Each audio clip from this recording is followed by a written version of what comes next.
परमात्मा का अर्थ होता है वास्तव में भगवान उसे कहते हैं जो हमें खाने पीने की व्यवस्था सब सुविधा फ्री दे और कोई कष्ट नहीं देता, उसको परमात्मा कहा जाता है।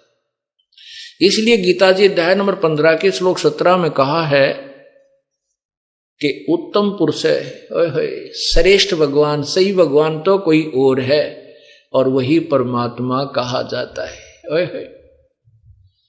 उसको ही भगवान, उसी को परमात्मा, श्रेष्ठ आत्मा, परमात्मा का अर्थ होता श्रेष्ठ आत्मा, और वही तीनों लोकों में प्रवेश करके सबका धारण पोषण करता है। वो अव्यय ईश्वर है, वो अविनाशी परमात्मा है। अब देखो पुण्यात्माओं, एक पॉइंट को क्लियर करने के लिए, एक कंसेप्ट को क्लियर करने के लिए कितने उदाहरण, कितने सदग्रंथ, कैसी स्टेटमेंट आपके समक्ष प्रस्तुत की जाती है ताकि आपका वो अज्ञान रूपी अंधकार दूर हो सके।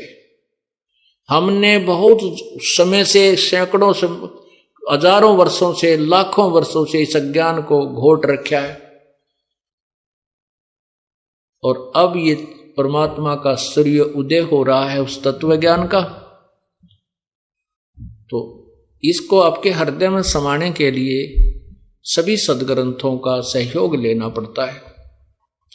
जिन सदग्रंथों पर आप पूर्ण रूप से आधारित हैं, जैसे पवित्र हिंदू समाज के श्रद्धालु पवित्र चारों वेद, पवित्र श्रीमद् भगवद गीता, पवित्र 18 पुराण और पवित्र महाभारत आदि सदग्रंथों को एक एथेंटिक यानी बहुत ही प्रमाणित सदग्रंथ मानते हैं। उधर से पवित्र ईसाई धर्म के श्रद्धालु पवित्र बाइबल को अद्वितीय शास्त्र मानते हैं। इसी प्रकार मुसलमान धर्म के श्रद्धालु, पवित्र मुसलमान धर्म के श्रद्धालु पवित्र कुरान शरीफ को बहुत ही प्रमाणित शास्त्र मानते हैं। ऐसे ही पवित्र सिख धर्म के श्रद्धालु श्री गुरु ग्रंथ साहिब को एक प्रमाणित शास्त्र मानते हैं। इसलिए ये दास उन प्रमाणित शास्त्रों को ही सबके समक्ष रखता है कि तुम जिसको सत्य मानते हो कि उसमें जो लिखा सही है, वही सही ज्ञान ऐसा है, आपको वो ज्ञान प्राप्त नहीं है अपने ही खजाने से, अपने ही सदग्रंथों से आप परिचित नहीं है।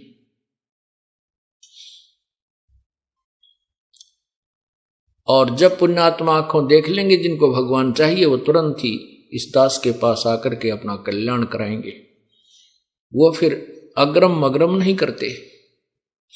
और जो आंखों देखकर सत्य को फिर भी नहीं मानते, वो भक्ति योग्य प्राणी नहीं है, उनको परमात्मा नहीं चाहिए। अब क्या बताते हैं, हमें साधना ठीक नहीं मिली,